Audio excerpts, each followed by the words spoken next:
আজকে কিসের ভিডিও নিয়ে এলাম বলো তো? আজকে নিয়ে এলাম রান্না পুজোর ভিডিও। তো আজকে আমাদের বাড়িতে হবে রান্না পুজো। তো আমি চুল টুল বেঁধে চা ঠা খেয়ে রেডি হয়ে নিয়েছিলাম। চা খেতে খেতে সবাই একটু রিল্যাক্সও করছিল, গল্পও করছিল, কারণ এরপর তোড়জোড় করে রান্নায় নামতে হবে।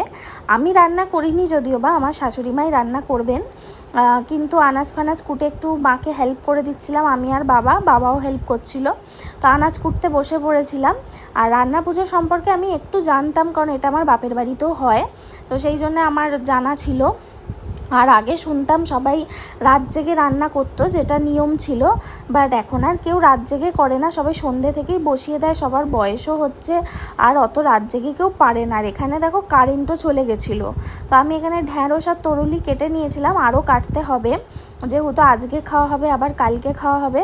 আর এখানে অনেক সবজি কাটা হয়ে গেছিলো, মা সেগুলোকে নুন হলুদ মাখিয়ে দিয়েছিলো। আর মা আমাকে বলেছিল আলু কাটতে একটু বেশি করে, কারণ আলু ভাজা খেতে সবাই ভালোবাসে। তো আমি এখানে অনেক আলু কেটে ফেলেছিলাম।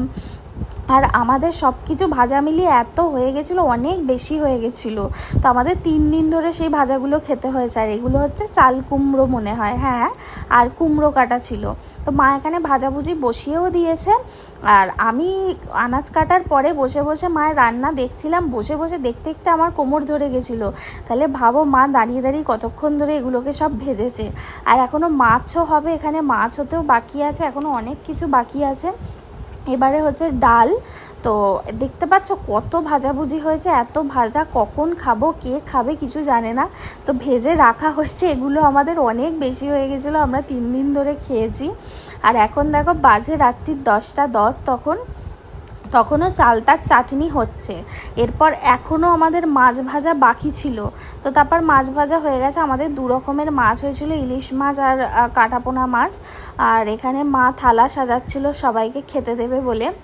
আর এখানে গরম ভাতে দেখো ইলিশ মাছের তেল দিয়ে খেতে জাস্ট দারুণ লাগে। তো আমরা সবাই ডিনারে বসে গেছিলাম, সেদিনকে আমাদের 12টা বেজে গেছিলো সব কমপ্লিট হতে। আর পরের দিন এই দেখো পুজো হয়েছে।